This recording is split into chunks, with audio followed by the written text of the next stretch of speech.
So ito mga sanggay, meron pong breaking news ngayon. Pandaigdigang balita ito. Ito daw pong pinakamataas na opisyal ngayon ng kalaban ng Israel ay naibalitang napatumba daw po nila.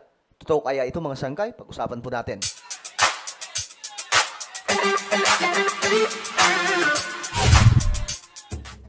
So lumalala po ngayon ang sitwasyon sa Middle East at alam nyo mga sanggay, isa po ito sa nakikita po nating may malaking potensyal na humantong sa ikatlong digmaang pandaigdigan.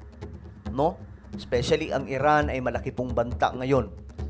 At itong Israel may kakamping Amerika, Iran mayroon pong kakamping Russia at China. So, tumitindi po ang sigalot dyan sa Middle East. At itong Israel, mayroon pong 7 mga kalaban. At ang pinakamatindi nilang kalaban dito ay ang Iran, mga sangkay. Ngayon nga po, ayon po sa report, itong isang chief, mataas na leader ng Hamas, mga sangkay, ay napatumba daw po ng IDF. Yan po ay ating alamin ngayon mga sangkay. Anyway, bago tayo magtuloy-tuloy, pakisubscribe po muna yung ating YouTube channel. Tayo po ay 1.31 million subscribers na dito sa YouTube. So kung hindi ka pa po nakakapag-subscribe, click the subscribe down below, click the bell, and click all. Dahil ito mga sangkay, maganda po yung ating mga topic, maganda po yung napag-uusapan natin, nakapupulutan po talaga ng kaalaman. Alright? So ngayon mga sangkay, yung mga nanonood sa Facebook, i-follow nyo rin po yung ating Facebook page. Okay, yung mga solid sangkay, mag-comment po kayo sa baba ng hashtag solid sangkay, kasama po ang inyong mga lugar. So, eto, pandaigdigang balita po tayo.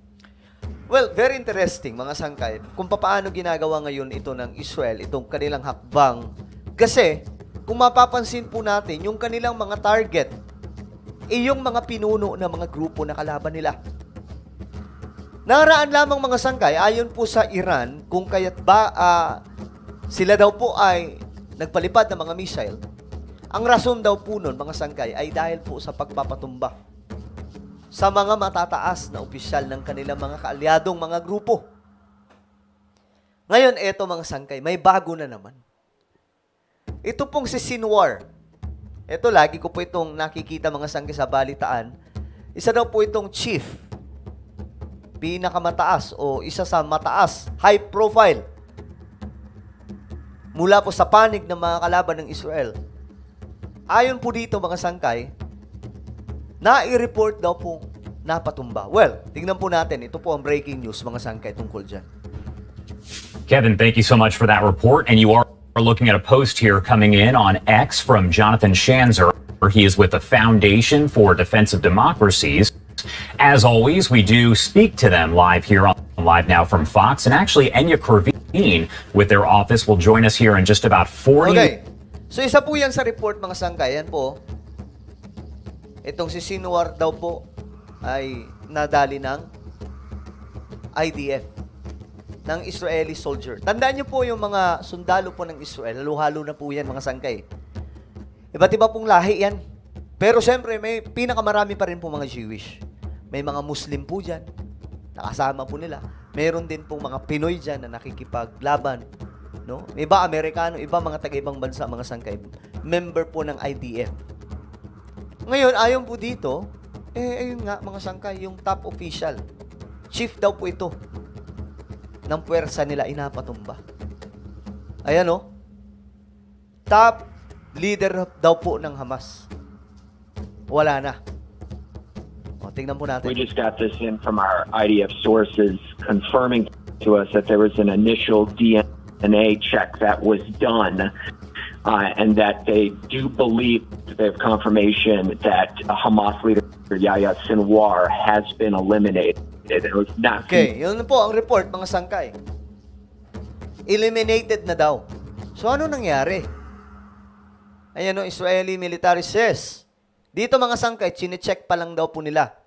Pero yung ibang balita, kumpirmado na. Itong si Sinwar daw po, itong leader ng kalaban po ng Israel, who mastermind, okay? Ito daw po yung pinaka-mastermind talaga. Noong nangyari ang pag-atake po sa Israel. May ayon po sa report mga sangkay, napatumba daw po nila. Ewan ko paano Ano ba? Dahil po ito siguro sa operasyon nila mga sangkay kasi walang tigil po ngayon ang ginagawa ng Israel sa kanilang mga kalabang nakapaligid. Talagang aktibong-aktibo ito mga sangkay. Pero isa po sa inihintay natin ngayon ay yung kanilang press back laban po doon sa Iran. Pero ayon nga po dito, sa report mga sangkay, kinukumpirma pa lang po nila. Pero sa ibang report, kumpirmado na mga sangkay. So hindi po natin malaman kung alin po ba talaga dito yung totoong information. Well, mga sangkay, siguro sa susunod na vlog natin, makukumpirma na po natin kung ano po itong nangyari mga sangkay tungkol po dito sa top official nitong kalaban ng Israel. Pero ayon nga po dito mga sangkay, mula po sa media ng Israel, talagang napatumba mga sangkay. Dahil po sa kanilang mga pag-atake. Ang tanong mga sangkay, ano po ang susunod na mangyayari? Kung totoo man mga sangkay na talagang napatumba nila ito. Malamang sa malamang, lalala po ang sitwasyon dyan. Dalawa lang yan mga sangkay. Mag-alburuto na po yung Iran. Magpakawala na naman po ang Iran mga sangkay ng kanilang mga hypersonic missile. Or mawawala na po itong kalaban ng Israel. Mga sangkay. Kasi ang tinarget po ngayon nila yung mga leader po Di ba, mga pinuno po ito ng kanilang mga kalaban. Mga sangkay, yung Hezbollah. Ano pa ba yun? Yung iba pang mga kalaban nila mga sangkay. Marami po Marami po mga top official. Yung nadali po, pinatumba nitong Israel. So, I hope na maano na mga sangkay, mapakalma ang sitwasyon. Dahil kung lalala pa ang situation mga sangkay dahil po dito sa pagkakayari kay Sinwar, apektado po tayo dito mga sangkay, lalo na po kung halimbawa itong Iran magpakawala na naman tapos gumanti na po ang Israel. Sabi pa naman ng Israel, ang kanilang target ay yung mga facilities na kung saan andun po yung mga pandigma ng Iran. Tapos maliban dyan, yung oil, yung kanilang mga pasilidad na imbakan ng oil. Isa daw po yan sa target. Ngayon, kapag nangyari yan mga sangkay, Diyos mio marimar, tataas po sa merkado ang petrolyo. Yung oil, lalala po. Kaya sana hindi po tayo humantong sa ganun. Well, ano po ang inyong opinion mga sangkay tungkol po dito? Kasi ayon po dito, Israel's Channel 12 reported that an infantry battalion operating with a tank unit na-identify daw po a group of men na tumatakbo daw po sa building. So, ito na yun mga sangkay. Dito na daw po nakita itong si Sinwar na napatumba na. Kapag nangyari daw po ito mga sangkay, ayon po sa Israel,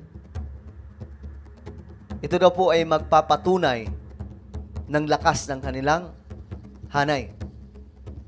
At magbuboost ng Israeli o magbuboost po ito sa Israeli military. Pero mga sangkay, dapat hindi na po Dapat hindi na po lumala ang sitwasyon. Pero ayun nga po, no choice din po dito ang Israel, no choice din po dito yung kanilang mga kalaban, kundi ayan nagkakasalpukan na po sila mga sangkay. Well, abangan po natin ang next update. Kasi matindi na po itong nangyayari sa Middle East, Ewan ko paano pa sila nabubuhay dyan mga sangkay ng matiwasay, lalo na po yung ibang mga malalapit na bansa. So ano po ang inyong opinion? Just comment down below. Mayroon po akong isang YouTube channel. Ito po ay Sangkay Revelation. Hanapin niyo po ito sa YouTube mga sangkay. Kapag nakita nyo na, i-click nyo po yung subscribe, i-click ang bell at i-click nyo po yung all. Dahil dito mga sangkay, magaganda po at mahalagang topic yung ating pinag-uusapan na kapupulutan po ng kaalaman at aral. So ako na po ay magpapaalam. Mag-iingat po ang lahat. God bless everyone.